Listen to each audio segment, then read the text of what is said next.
money, you're gonna feel different. Straight up. You might even, all that other advice I could have gave you, this the short version. You know, get you a couple dollars, man. You're gonna feel different. Next with Nip Hustle. Big shout out to SPI, Spotter Low. You know, I'm in the black box. Had to come through, tap in, show love one time. Yeah, y'all make sure y'all subscribe. Stay tuned. All that. They called him Bite Down, Chicago rapper. Say he killed this pregnant girlfriend and what else? I think that wasn't even, and her brother. Cold nigga. No further ado, let's see what they say Bite Down had been up to. They called him Bite Down, a name whispered in alleyways, echoed in rap lyrics, and scrawled across Southside walls. To the streets, he was a soldier of 600, one of the Chicago gangs that carved his name into city history through fear and loyalty. But by October 2025, that same name would become synonymous with something darker, something no one in the city saw coming. Because when news broke of what he had done, even the streets that raised him went silent. A mother's scream, a child's life, and a legacy built on blood. This is the story of Bite Down 600. Good. You got in your drawers? My drawers, you know I got big leash. You know I got big leash. 603, I'm sorry for the wait, man. 603 on the mixtape in a couple of days. You feel me? We finna shoot that blow out like a fair. Keep shoot blow out like a fair. Help make a cat kill his pregnant baby mama. The brother, I can imagine a million things, but the pregnant baby mama, cold demon. Hell yeah. Big that white shit. Body dropping the mixtape coming soon. Oh, that's what it is? Body dropping the mixtape coming soon. Oh, that's gonna go. Man, body dropping the mixtape coming soon, man. That shit coming, B. Mixtape, oh, damn. Good. You got in your drawers? My drawers, you know I. It was just after midnight on November 3rd, South Shore Drive in 2016. The kind of night where the late wind cut sharp and the city felt half asleep, except inside one home. Tension was about to snap. Daryl Harris, known on the streets as Bite Down 600, was arguing again. His pregnant girlfriend, Imani House, just 20 years old, stood between him and her younger brother, Elijah, only 16. Okay, she trying to protect her brother. That sounds like old girl who called her brothers. 20 years old. Pretty. Oh, my mama. Words turned to shouting. Then shouting turned to silence. And in that silence, he walked out the door. But he came back. And when he did, he wasn't the same. Police say he entered the room with a gun. The first shot hit Elijah in the back. The second and the third tore through the night. By the time neighbors called 911, 2 lives were already gone, and 2 more were hanging by a thread. The victims, a mother critically injured, a friend fighting for her life, and inside that house, a future that would never be born. Chicago has seen countless murders, but this was different. A gang member killing his pregnant girlfriend, her little brother. It wasn't just another statistic. It was betrayal, one that cut across family, love, and the very street code that raised him. Within days, police arrested Bite Down on a 7200 block of South Coles. He didn't resist. He didn't run. It was almost as if he knew it was over. In the holding cell, they say he was quiet. No shouting, no panic, just a look, distant, unreadable. He'd faced double murder charges before, but this time, it wasn't about rivals or retaliation. This time, it was personal. And the city wanted answers. Why would a man so loyal to his block turn his gun on his own family?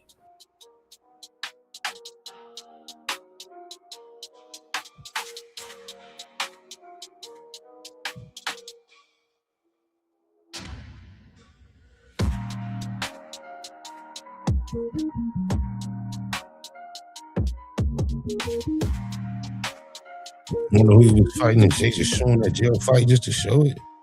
Or what did that got to do with it?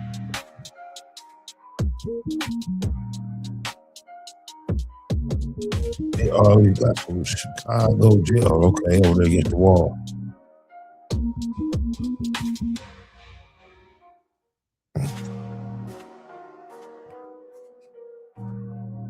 can't see what happened. I don't even know why he would waste his time putting that in here.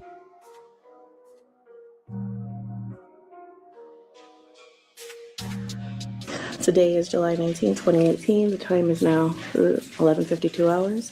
Sergeant Gautier 3281, interviewing inmate Daryl Harris. Mr. Harris, please state your ID number. 2016-11-11-070. Hi, Mr. Harris. Can you That's crazy. In California, all you gotta know is your last two. Or maybe in the county it's your last four, but in prison your last two, I think. just involved in a fight on tier 1 Charlie? Can you please explain what happened? No, Did you want to press charges? no. No injuries? We're just seeing the medical Okay, kept it G. and recording. When news broke of Bite Down's arrest, Chicago's drill scene lit up like wildfire. Because this wasn't just any man. This was Bite Down 600, one of the original members of 600, a crew forever tied to legends like King Von, 600 Breezy, and Tay Capone. But this time, Imagine 600 being such a big number name on the internet, and then you being from LA, being named 600 and actually being Christopher Lovejaw. What a contradiction. the story wasn't about music or ops. It was about murder. Then came the twist. The victims weren't random. One of them was the cousin of rapper Lil Zay Osama. Man, were you so And Deep Drama just follow this dude. He in so much trouble. He got himself in some unnecessary trouble. Sheesh. surprised? Like, that's some crazy shit, man. Like, how surprised were you when you heard that something that wild had happened? Like, I mean, you know, of course, motherfuckers was thinking in their head like, nah, this can't be true, or nah, this ain't real, cause you know what I'm saying, all the times that I chopped it up with him, you know what I'm saying, he seemed like an understanding person, like, oh, I love her, I never heard her, this is my wife, you know what I'm saying, da-da-da-da. Seemed like a good dude, you feel me? But feelings and emotions get involved, you feel me? That's happened, but I was shocked at that. He a street nigga. I didn't think he was gonna go outside like that. You know what I'm saying? I got a little homie that he a real solid little homie, but he wasn't the most aggressive. He was the original baby milk from the hood, Jaquan. And he was what you would consider more of a smooth player type dude, non-confrontational. If it was program time, he gonna program, but he don't go out his way to be violent, aggressive. He just was a cool ass homie. One of my favorite little homies. The fact that when I got my record deal, and he had already called his time, still haven't been home, free cuz. It bothered me the most that he didn't get a chance to participate because one of his favorite pastimes, I don't care what it was, if it was rap related, Source Magazine, XXL, Murder Dog, a CD released on a Tuesday. He had it the first day. He would sit on the block on the set on 97, read every magazine word for word.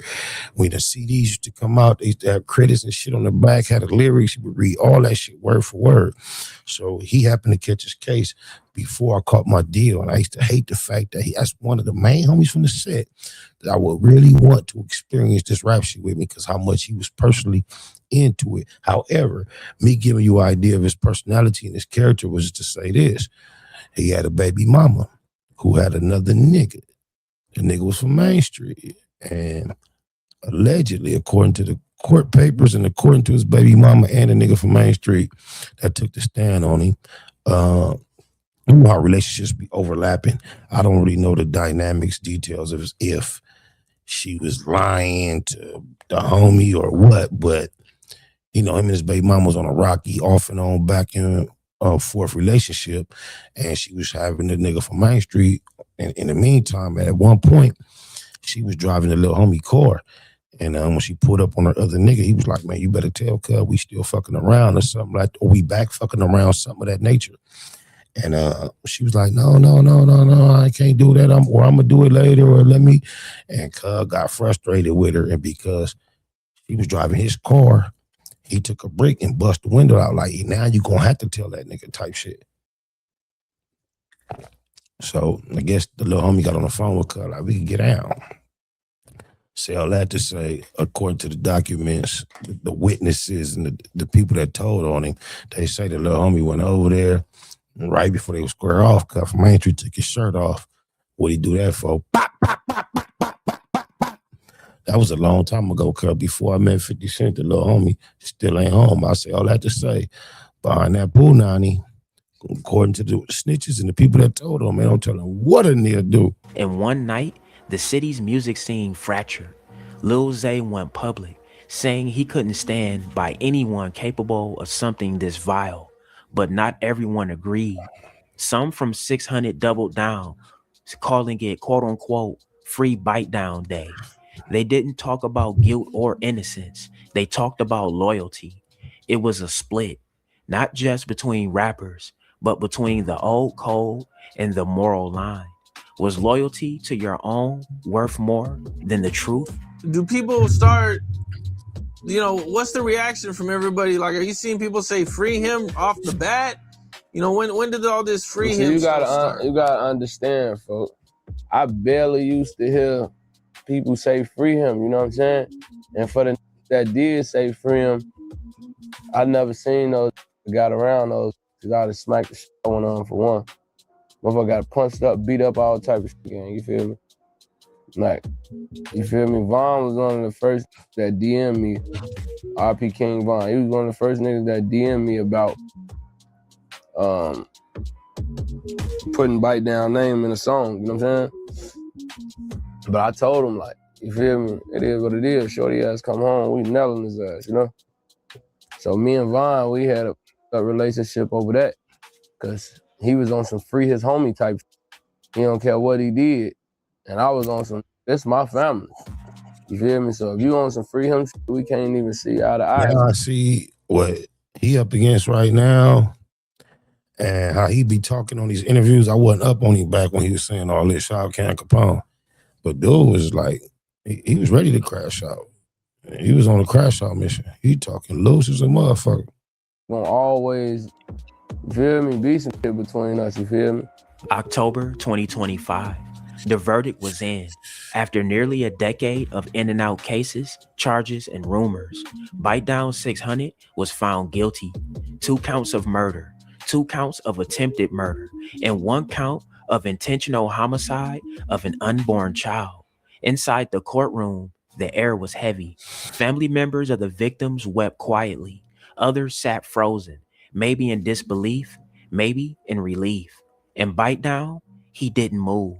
He That's a gang of time. They finna get that boy. Wait till they say the number. didn't flinch, just stared ahead, expressionless. For some, justice had finally spoken. For others, it was the tragic end of another soldier lost to the streets. But outside that courtroom, a new battle had already begun, one for reputation and one for truth. As the sentence spread across social media, the arguments flared again. Lil Zay Osama said he could never forgive what happened. He called it a line that can't be crossed, not even for the block. But 600 That's cool, but to be saying it on camera is crazy. Breezy fired back, defending Bite Down like a brother, saying the world didn't know the full story. The divide was deep. One side cried justice, the other cried loyalty. And in between, the truth was buried under hashtags, street codes, and pain. In the end, the story of Bite Down 600 isn't just about a man. It's about the world that shaped him. A world where loyalty becomes blindness, where love becomes a battlefield, and where silence can be more dangerous than a bullet. 2 lives gone, 2 more scarred forever, and the city still asking, why? Maybe the answer lies somewhere in those South Shore streets, where every corner hides a ghost, and every name has a story too heavy to tell. She must have did some real scandals for so many people to be out comfortable saying free him. I can't imagine. Rest in peace to her and her baby and her brother. And then I have to leave room to acknowledge that he may have been violated. Since we don't know what happened or where, I don't know. I have to personally leave room to acknowledge he may have been violated extremely to cause him to act out that way. I don't know. I don't want to be a judge. So I'm going to say rest in peace to those who lost their life, all three. Get you some money, you're gonna feel different. Straight up. You might even, all that other advice I could have gave you, this the short version. You know, get you a couple dollars, man, you're gonna feel different. Next little net hustle. Big shout out to SPI, Spotter Low. You know, I'm in the black box, had to come through, tap in, show love one time. Yeah, y'all make sure y'all subscribe. Stay tuned, all that.